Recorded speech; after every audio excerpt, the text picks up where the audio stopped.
Alrighty, it is Sunday, the day after madness, okay? Yesterday was wild. I got NFL on in the background, so if you see me kind of dazing, you know what I'm doing. Alright, yesterday. It's November, folks. That's how you figure out who the real teams are, alright? You can do whatever all throughout the season, but if you don't show up come November, you will fall. And we saw teams fall, did we not? Okay, man. Who wants to win the ACC? It's wide open. Jesus. Texas Tech. Can't say enough, man. There's a lot of games we're going to get through here. And a lot of big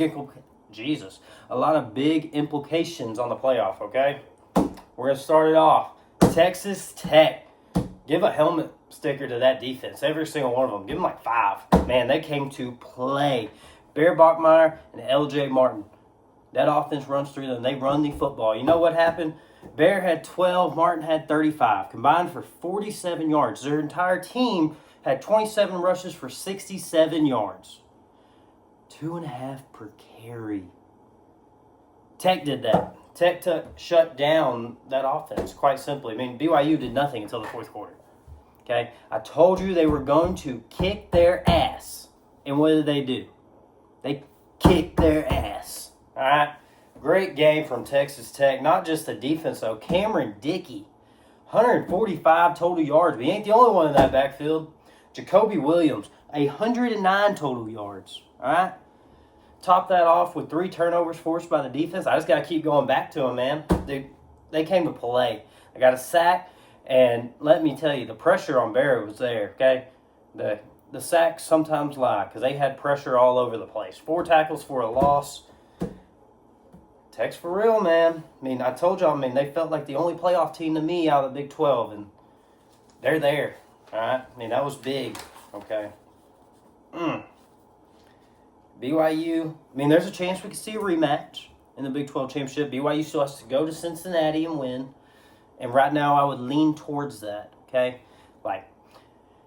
I do think they are overrated. They are a good football team. Do not get me wrong. Don't take my words the wrong way. They're a good football team, but they're not on that level, okay? Tech might be elite. I do think Tech's a really good football team. I think even if they play BYU again, they're going to own them. Even on a neutral field, they're going to own them. Simple as that, man. Tech had a game plan, and they executed. I do got to give props to BYU. That red zone defense was on one, all right? Holding them all them field goals. They did a job. Don't get me wrong. Number 17, BYU, helmet sticker for you. But it doesn't matter because you lost. But anyways, Tech showed up to play 29-7. Okay? And Morton threw for over 200. They left a lot on the table, though. All right? Especially right there before the half. They could have got another touchdown. They ended up with nothing. Okay? Now, I love the play. I love going for it. You get that right there, BYU's dead in the water. All right? They were anyways, but I love the play call. Joey McGuire is going to get after you. Great win for Texas Tech. Biggest game since 2008, 2009. That one was big. Shout out Texas Tech. Next, all I seen. Upset. And me as an Aggie, I just shrugged it off because Texas A&M walked into Mizzou. That's just Kyle Field North at this point. Man, oh man, 38-17. It was 14-0 at the half. Man, I got my phone. I'm worried. I was like, don't be worried. You know why? Because Zollers was 7 of 22 for 77 yards. The majority of those came towards the end. All right? A&M defense came to play. 2 big sacks from Howell and Sanford. Both of them being strip sacks, actually. And Brooks catching one and taking it all the way down to the 3 or 4 yard line. Dalton Brooks, the fake punt. Dude, the nuts on Mike Elko. Up 21-7 on your own side of the field. Momentum might be turning. Fake punt. Dalton Brooks, great play, man. Great play call, Elko. Ruben Owen, A&M got held 23 yards rushing in the first half. And then Texas, the Longhorn Twitter fans, man, they always show up on my page just talking crap. But it didn't matter. Owens finished 13 for 102 with 2 touchdowns. Yeah, we ran the ball just fine, okay? Mario Craver added 6 catches for 59 yards. Casey added 4 for 84 and a touchdown. Reed checking out of a play, hitting a little quick screen to him, and he goes for 6 from midfield. That was big, man. ABR adding a touchdown. E.J. Smith getting a touchdown. You love to see that. Missouri had them 2 big fumbles, man. You can't make those. You can't have those plays, man. If you want to win, if you want to be at the best. I mean, Missouri had to win out to make it. I mean, they're done now. I mean, Zollers, it was 0 of 17 or 0 of 18 of true freshmen making their first start versus a top 10 team, and add another L to that. Okay, A&M thoroughly dominated this game. I know Ahmad Hardy ran for 109 and Roberts ran for 110, but it didn't, like, also broke it down. Hardy had a run for 45 and a run for 40. Okay, you take away those two runs, he was 11 for 20. A&M can stop the run just fine. Their problem is they give up the big ones. You can't. They got to fix that. Their tackling is suspect sometimes, but hey, they're doing a job, man. You gave up 200-yard rushers and you won by 24, 30. Won by 3 scores, 21. Like, they had 7 tackles for a loss. The pass rush is there as well. They lead the country in sacks. I might have to check that. I know they had 32, and now it's 34. Texas also had 34, so it's kind of right there together. But anyways, great game from the Aggies. Marcel Reed, you did a job. I mean, he missed some throws, but that's the best part about this. A&M still hasn't reached their peak, man. And we're number 3. I think we should jump Indiana. I'm not going to lie. I think A&M should jump Indiana and go to number 2, especially after what happened in old Happy Valley. A&M offense is dangerous. I tried to tell y'all, Missouri has not played an offense like that, and then A&M drops 38. The funny part about that is that's the least amount of points A&M has scored on the road this year. They've scored over 40 in all the other 3. 4-0 on the road, 38 on the board, and they could have got more. Like, don't lie to yourself. You know they could. Missouri just wasn't there. If Purdue was there, it might have been different, but honestly, like, I felt like A&M would have done better against Purdue. Solely because I thought they had an advantage because Zollers did look good versus Vandy for the most part. And I figured Drinkwitz would have a better game plan. And he didn't. I mean, I truly thought first half, it wasn't easy. I mean, A&M was up 14-0 thanks to some big plays, but I just thought it would be better from Missouri. I'm not going to lie to you. I thank you, College Football Committee, for calling out A&M's defense because they came to play. Simple as that. I mean, Missouri, as Jimbo Fisher would say, didn't execute, and A&M took advantage of it. Okay, them 2 strip sacks.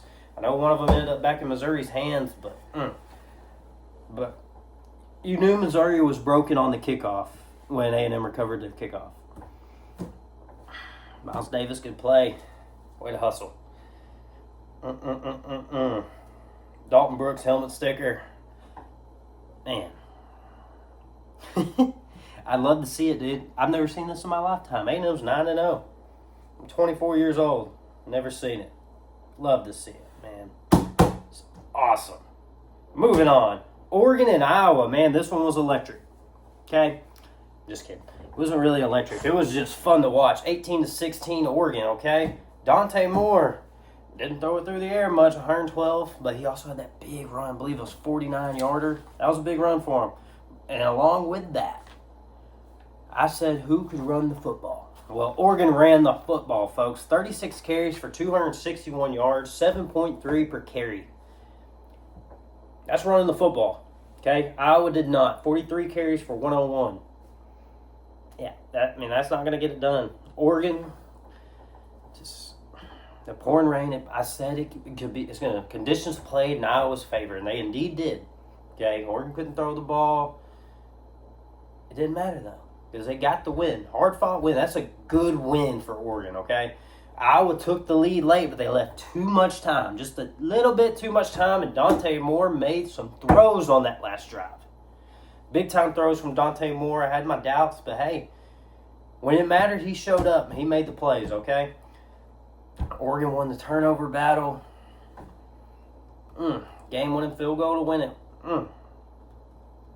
Good win for Oregon, man. Good win. Moving on, Indiana. Whew. Okay. You got lucky. That was one hell of a catch, Cooper. One hell of a catch. Omar Cooper. Helmet sticker just for the catch. Me and Mendoza. That was a Heisman-worthy drive. You shouldn't have been in that situation to begin with. You're up 20-7 against a 3-5 Penn State team. Don't get me wrong. That is one of the best 3-5 teams at the 3-6 now that you're going to see talent-wise. But, man, Indiana, it's November. You got to win those games, and I'm not going to discredit it. You went on the road versus a team that was supposed to be alive, but they're not. But, I mean, Cignetti backed it up. They won. He said that team hasn't played there, and sure enough, they got it done. Big-time win for Indiana. I know it don't seem like it, but it was, especially to overcome that deficit right there at the end. Like, you battle back, you win the game. That was big for Indiana, man. Big for them. Made some big catches, too. Not just the last one. I mean, that was a beautiful catch. Way to get that foot in. But there was multiple other catches throughout that game that they made. You had you like, wow. Yeah, big play. Got to feel Penn State just a little bit. They had it, and then they just let it go. Kind of like Franklin ain't there, and they still lose the big game, man. All right. ACC, what are we doing? Now, with that being said, Virginia, I said it was going to happen. Sadly, it was because, Chandler Morris gets hurt, and they have 3 turnovers. Okay? But stat-wise, they won the game. Just looking at the stat, more passing, more rushing, they did the job. The 3 turnovers lost the game. Simple as that. You can't have 3 turnovers and win the game. Okay? Big time win for Wake Forest. You never know what you're going to get with them. Last week they got blown out. The week before, turnover fest with SMU, and they win the game 13-12. And then they win another ugly game 16-9. Shout out to Wake Forest. Good win, man. Good win for you. It might have been ugly, but you got it done. All right? Virginia, they're still in the drive. They're one-loss ACC team, man. They still got to go to Duke next week. They got to go to Duke. Man. Louisville, 20-point favorite. 18-19 does not matter. You're 3-score favorites. You're also in the driver's seat. You beat Miami. You have been a turnover-forcing defense. You have been a great pass D. And you know what happened? You lost as a 3-score favorite. True freshman, man. He diced y'all up. I'm not even going to attempt to say his name because I'm going to butcher it, and I don't want to do that. But he had 323 through the air, 2 touchdowns, the game winner, walk-off on 4th and goal. De Jesus, 16 of those went to him for 158. Big time, man, big time. Louisville, and they lost to Virginia. 0 turnovers. They lose Cal with 0 turnovers. I truly thought this pass defense they were going to get at least 2. The true freshman, he's thrown multiple. He's had multiple games where he's thrown multiple. And they didn't get any. He just diced them up, man. Simple as that. And then Cal's pass rush at the end, they came alive. They made something happen. And Miller Moss, 20 of 38, man. And I know the situation of the games. You got to do this. You got to call these plays. Why are you throwing the ball 38 times when Keon Brown was 14 for 136? He averaged over 10 yards. He averaged 10 yards a carry. It's like 9.7 if you do the math, something like that. 10 yards per carry, but nah, he's only going to get it 14. You should feed him. I know the situations of the game. Sometimes you can't. And, man, that penalty in overtime hurt him so bad. I think they could have scored there. They just got the first down. It was, man, that sucks. Simple as that. But who wants the ACC most? Duke just lost to UConn, and they could be in the ACC title game at potentially 8-4. What if they win? Then we're going to have an 8-4 team in the playoff. That's lost to 2 G5 schools in Tulane and UConn. I say, hell, UConn's independent. Now that I think about it. That doesn't look good. It just doesn't look good. So, hell, we might remove the power from the ACC. Right? But, moving on. Alabama, 20-9 win. They dominated the whole game, basically. But there's some things. They couldn't run the football, okay? Did I write down how many yards they had? No, it doesn't matter. They couldn't run the ball. Simpson still threw for 277, though. If Alabama, I know their run game also works off their quick game passing, but you're going to have to be able to run the football, okay? LSU shut you down in that department. You did not have hardly any success at all. But outside of that, Alabama's D-line owned LSU up front, okay? But the biggest story of the night, I'm sorry, but the guy who was projected as the number 1 pick at one time was benched in Garrett Nussmeier. And honestly, watching the game, I was like, man, LSU, this game's close enough. If Van Buren can make some plays, I thought the offense did look better with Van Buren, and he's probably the better option moving forward, and they should stick with him just because he is a mobile guy. He can make moves. He can make something happen. And honestly, Garrett Nussmeier has the yips. He won't step up in the pocket when he should. He takes off running, gets sacked. Like, this offense line's kind of broken, I feel like, okay? They are getting after him, and he's just, man, what could have been for LSU? They spent all this money in the portal, but they ignored one big thing, and that was offensive line, where they lost a top 10 pick at Will Campbell. They lost their other tackle. They lost too much on the O-line to, frankly, compete.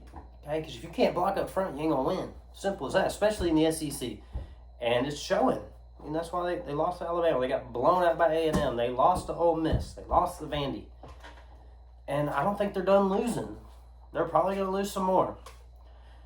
I will give them credit. They didn't get murdered. Not on the scoreboard, at least. Good win for Alabama. You got to figure out how to run the ball, man. You got to figure out how to run the ball. Consistently run the ball. Not just have a game where you boom here. But as long as you're winning, it really doesn't matter.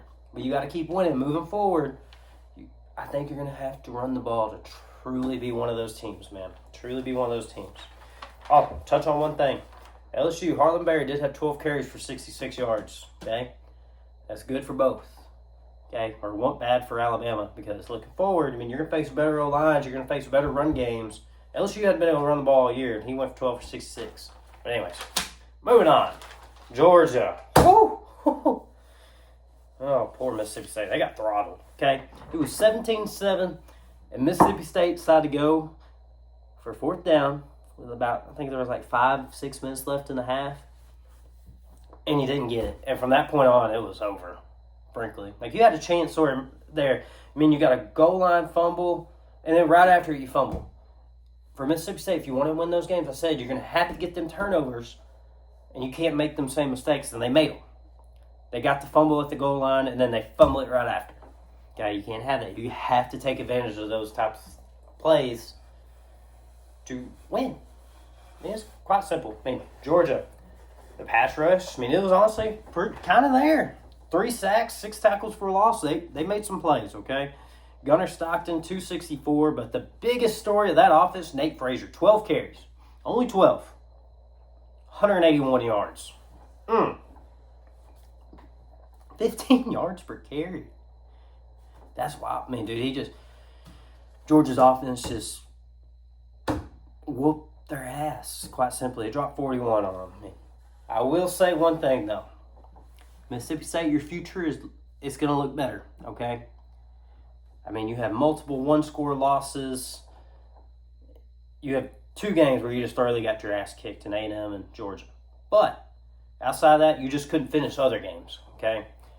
You're almost a 2-loss team at this point, to be honest. But you're not. But your future, Kamario Taylor, okay?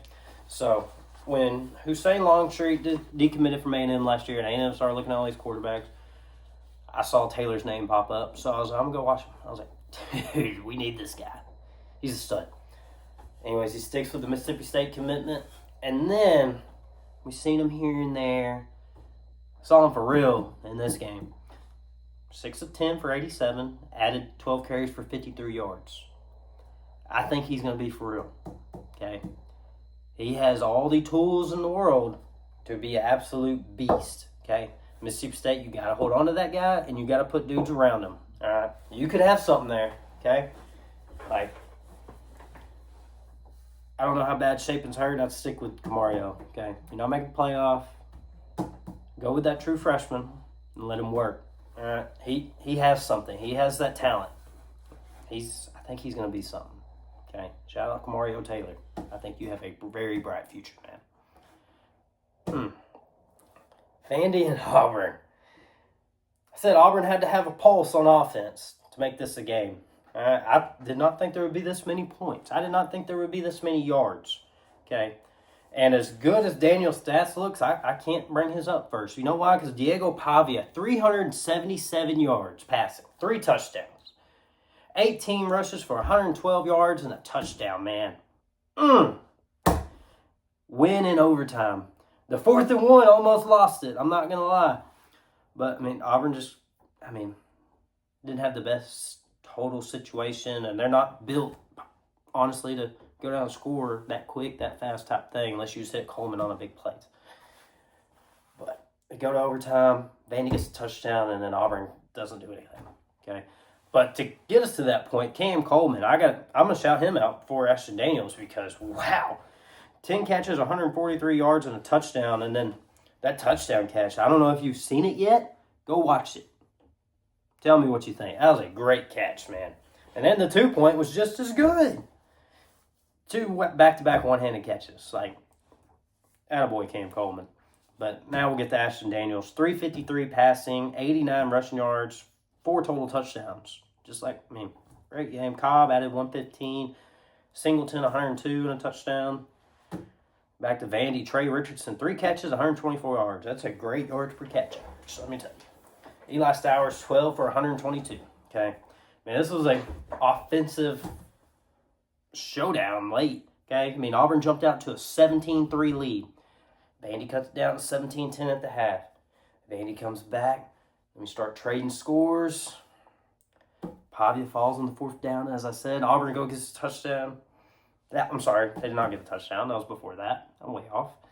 We go to overtime, and then Pavia scores, and I choked. I already went through all this. But anyways, good win for Vandy. They live to fight another day. It's not over. It's not over. I think it's going to be hard because I think we're going to have some chaos, and some conferences might get more than they should. Okay? And in that case, Vandy's going to get left out. But that was a good win. Okay, Auburn, way to find a pulse on offense. Okay? I know you lost, but I think you just scored the most points you scored all season. At least against the Power 4 team, the most you've scored all season. You actually moved the ball through the air and on the ground. That was an Ashton Daniels helmet sticker. I know you didn't win. Pavia, you get 10. Okay? Great game. Back-to-back, throwing for over 300. And done all year against Power 4. Anyways, good win for Vandy. Ohio State takes care of business. 34-10. They started off slow, okay? It was 0-0 at the end of the first. Or 3-0, Purdue. Okay? And then Ohio State, of course, 24 unanswered points. So, and there's just levels to this. And Purdue is not on Ohio State's level. Stan throws for 303. And the best wide receiver in the country, Jeremiah Smith, 10 for 137 and a touchdown. Dude's a beast, okay? Ohio State is damn good. They are really good football team. We'll see if they're good enough. They haven't played nobody. It's not their fault. Can't fault them for being in the Big Ten, the second best conference. But anyways, you got what their whole season is going to come down to: can you beat Michigan? Simple as that. You got to go to Ann Arbor. That's a big one. Notre Dame, 49-10 over Army. Second half, they outscored them 28-0. Jeremiah Love, 94 yards rushing, 27 receiving, 2 touchdowns. Carr, he only completed 13 passes. He only had 16 attempts, but 218 yards and 3 touchdowns. And, Navy played without Horvath, and honestly, they just never had a chance. You're going to lose like that every time. They might have lost like that with Horvath, to be honest. But, yeah, Notre Dame, I know some people are mad. They're ranked up there, whatever. I think they should be. Go replay the Miami game right now. Who wins? Actually, I know Miami won. It was week 1 of the year in Miami. C.J. Carr making his first start ever on the road at that. And they lost by 3. Okay? Lost by 3. Miami does not beat Notre Dame today on a neutral field. I'm not sure if they beat them in Miami the way they're playing. Okay? Speaking of Miami, they handled Syracuse 38-10. My prediction of Carson Beck not throwing a pick was almost wrong on the first play. We lucked out. Thank you for dropping it. Okay. Carson Beck, 247, a touchdown, no interceptions. Pat him on the back. Okay. But this Miami defense, 7 sacks, 11 tackles for a loss, forcing 3 turnovers. They had a slow start. There was no score until 2 minutes and 13 seconds left in the half. It was 7-0, and then pick six at 2-minute warning, 14-0. Just like that. And then from that point on, Syracuse rolled. It was just simple. All Miami. Keelan Marion, 3 catches, 116 yards. I mean, I'm not going to dive any more into it because there's no need to. And they just dominated. Simple as that. They did what they were supposed to do, okay? Don't get me wrong on that. They should have done that. I mean, I think they are easily the most talented team in the ACC, okay? You got Reuben Bain, and whatever you say about Carson Beck, yes, he has his faults, but y'all not remember what he did at Georgia? Yes, I know last year wasn't the best, but look at all the games he's won. I don't care what's around him. He was a quarterback for a team that won all these games, and now he's surrounded by talent very similar at Miami. He threw 4 picks, and he threw the 4th one on the possibly game-winning drive against Louisville. So, Miami's, they need help, okay? They need some help. But if they can make it to the ACC championship and go back to how they were playing, they got a shot. Because talent-wise, they are there, okay? They just need help to get there, frankly. We'll see what happens, okay? Wisconsin, 13-10 over Washington. Another ranked team falls. They only had 48 passing yards, and they won the game. Fickell gets come back next year. Announced before that game. Maybe that was a little motivation boost. I don't know. But Washington was up 10-3, and then they fumbled the ball, and Wisconsin gets it at their 7-yard line. And then they score 10-10. Then Washington, 3 and out. Wisconsin field goal, 13-10. And that was basically it.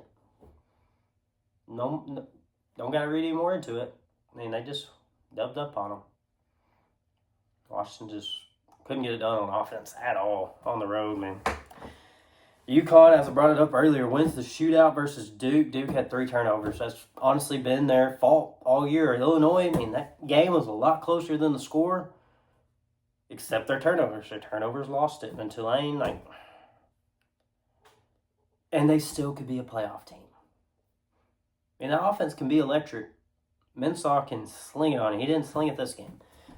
3 turnovers, downfall, 37-34 loss to UConn. That does not look good. And they got 1 ACC loss.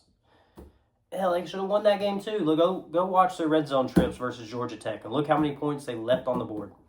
They had a chance. They've had so many chances and they squander them away. And then there's still a chance. They still got them. They got Virginia this week at home. Wouldn't shock me one bit. Yeah. SMU rolls Boston College. It was a possible letdown spot. Lashley just got an extension. You just beat Miami. Showed up to play. They got a big one. It was 46-13. It was something bad. Simple as that. They just won straight up. Battle of the disappointing season, Florida State and Clemson. Clemson comes out on top. I mean, they jumped out to the early 3-score lead. I think it was 18-0. Yeah, 18-0 lead, and they just held on to it. 24-10 win. Both teams needed that win, and Clemson came through. All right, don't really know what's moving forward. FSU could become open. I think Clemson hangs on to Dabo. Okay, I find it hard to believe they get rid of him after all he's done there. The only way he leaves, I think, is he chooses to leave. They're a mutual decision type thing, but I don't think he does. Okay, he's gonna have to get with the times, though. You can't just ignore NIL in the portal. If you want to compete truly, you're going to have to do it. And I thought this team would be so much better. I mean, I didn't think a lot of Florida State. And then they beat Alabama, and everybody's like, oh, my God. And then they came back down to earth, okay? That was their Super Bowl, and it showed sense. They lost to Virginia, lost to Miami, and then lost to Stanford. And now they lose to Clemson. I'm pretty sure they lost to somebody else. Can't think off the top of my head. Anyways, Clemson wins the battle of the disappointments. Man, in this next game, I wanted to shout a guy out first, but I can't because he lost the game. West Virginia beats Colorado at home. It was just a good win. And I got to talk, Julian Lewis, to me, was the story of the day. 299 yards passing. I mean, yeah, there was some bad moments, but he looked the part. He was there. They might have him one there. They got to keep him there. I mean, there's a lot of questions surrounding Colorado. I don't know what we'll get. But Julian Lewis, he had a good game. I ain't going to lie to you. Okay? And yeah, there's some rough patches, but hell, he can't block up front. He was. Arizona battles back down 17-7 to Kansas and gets the win. Man, doesn't really matter at this point between those teams for the playoff, but good win for Arizona. Kansas just, man, I mean, Jalen Daniels came back. You could have had, man, you're still not there. And people were picking them to beat Missouri early in the year. Anyways, Iowa State ends their losing streak. 17-6. TCU was up 17-6. Okay, Iowa State drives down the field, gets a touchdown. They get a 3-and-out. Then they take a punt, turn back for a touchdown. And now you're up. And then TCU fumbles the ball. And then from that point on, Iowa State on the game wins 20-17. Man, that's a bad loss for TCU at home. I mean, you're up 17-6, fourth quarter, and you lose the game. Yeah, this doesn't look good. Emmett Johnson, helmet sticker. 129 on the ground, 103 rushing. Yeah, 103 receiving. Hell of a game from Emmett Johnson. Nebraska goes to UCLA and gets the win 28-21, okay? He had 3 touchdowns, 2 through the air. That's a good win for Nebraska. TJ Lateef, the backup quarterback, taking over. It was a good win. I mean, UCLA kind of fought back there for a minute, but Friday night, I want to touch back on that. UCF, once again, Connor Wigman survived his turnover woes. I think it was Philip Dunham with 3 picks on him, but it didn't matter. They survived. Houston, another turnover-filled week after the West Virginia game, but they survived. Okay, to get a pick to end the game with UCF driving. Like, they were moving down the field and just stopped right there. Tulane dominated Memphis for half the game, and then Memphis dominated, and then Tulane finished the game. But Jake Retzlaff, I told you. I said he's going to have a big game, and sure enough, 332 through the air, 3 touchdowns, and then 43 rushing and a touchdown, 4 TDs. That's a big game in my book, baby. Good game. And then USC just owns Northwestern. I don't think it would have been that way if the thick 6 happens. If he just hangs on, Jaden Maava, helmet sticker for that play.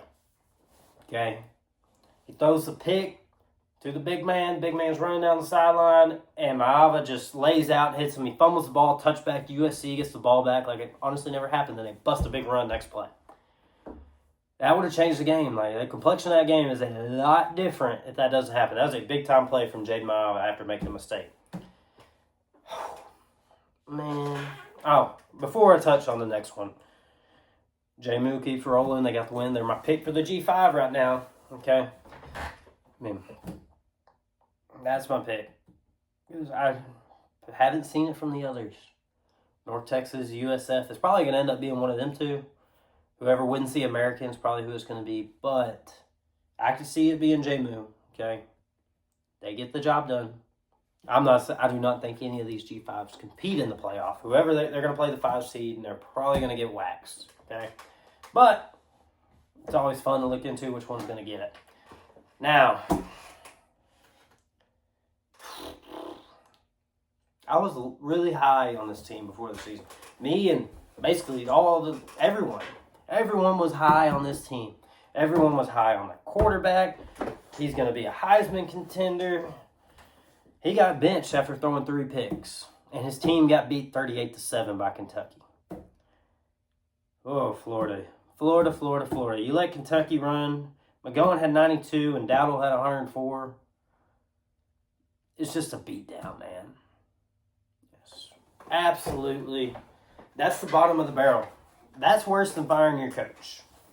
That loss is. Oh, that was bad, man. They were 4-point favorites on the road. I know you're playing a night game at the SEC, but you just got straight up stomped. Okay? You just got your teeth kicked in. And then curb stomped. Yeah. Who's going to be their next head coach? All right. And that's the weekly recap. Looking to next week, I mean, Georgia and Texas, obviously the biggest game. Simple as that. In Georgia, Georgia, I mean, I'm already going to tell you, keys of the game, Georgia pass rush. That's it. Okay, if Georgia can get a pass rush, they should win the game. If they don't get a pass rush, Texas has a chance, okay? Because their defense is good enough to make this a game. Now, they've been susceptible a little bit recently. Georgia's O-line ain't the best. Colin Simmons and company can go.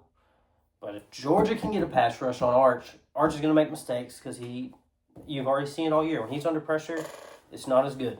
When he has time to throw and he gets time to make plays, they can make them. Okay? And you're going to have to tackle Wingo on the bubble screen if Texas gets the ball first. First play, it's probably going to him. Last 2 games, that's what it's been. That's a big one in terms of playoffs, okay? Texas fighting for their life. Georgia has one to spare, but, man, it doesn't look good to lose that game, okay? Especially when it comes down, I've said it multiple times, 10-2 doesn't guarantee you to get in. Georgia loses that game. Do they get in? I don't know. I mean, I think they have a better resume than Vandy if they lose that game, but still. We'll see. Okay? We'll see. Notre Dame at Pitt. Everyone's hating on Notre Dame. Shouldn't be ranked that high, blah, blah, blah. Well, this is a true test, okay? Y'all meant Pitt, really? Yeah, Pitt's ranked. I don't know if you knew, but they are ranked. They've been playing really good football recently. And Notre Dame has to go to their house, okay? I mean, it's a big one for Notre Dame. You get the win. You need to have a win, okay? Pitt's. And it doesn't hurt Pitt because it might hurt them in the rankings, but in terms of the ACC, it doesn't hurt them because it's not a conference game. So, we'll see what happens there. OU at Bama. OU has to win. Simple as that. Bama, another one that has room to spare, but you don't need to lose. Okay? OU has to win. Just like Texas. You got to win that game. And if you can beat Alabama, I think you can beat Missouri and LSU. Okay? The gauntlet disappears, honestly, after this game due to injuries. Due to injuries and one team not having the O-line. All right? OU has a chance. I wouldn't rule it out. Okay? Alabama, then Harlan Berry went for 66 on them. OU's last few games has ran the ball with their running back and Xavier Robinson. And McTeer, he gets a bye. He's going to be more healthy. I don't know. I wouldn't rule it out. Okay? I believe the spread's 5-7. I cannot remember. OU has a chance. Do not rule them out. Okay? And then Duke and Virginia, as I said earlier, and it's not a big game on paper, but in terms of ACC type stuff, that is big. Both are one-loss ACC teams. See what happens. But, I mean, that closes it up on this week. And it's crazy. I mean, you saw multiple ranked teams fall. 2 of your top quarterbacks in the country preseason are benched. I mean, Texas Tech owns BYU, like top 10 matchup. It doesn't get better than that. And they just owned them. Jacob Rodriguez, and I see all this Heisman stuff. Well, he came to play. All right? I mean, that'd be cool to have a defensive player finalist, but they shut them down. I've been trying to tell you I didn't think BYU was there, and they weren't. A&M proving, once again, they're for I don't care. As a true freshman, blah, blah, blah. I thought that's where Missouri's advantage was.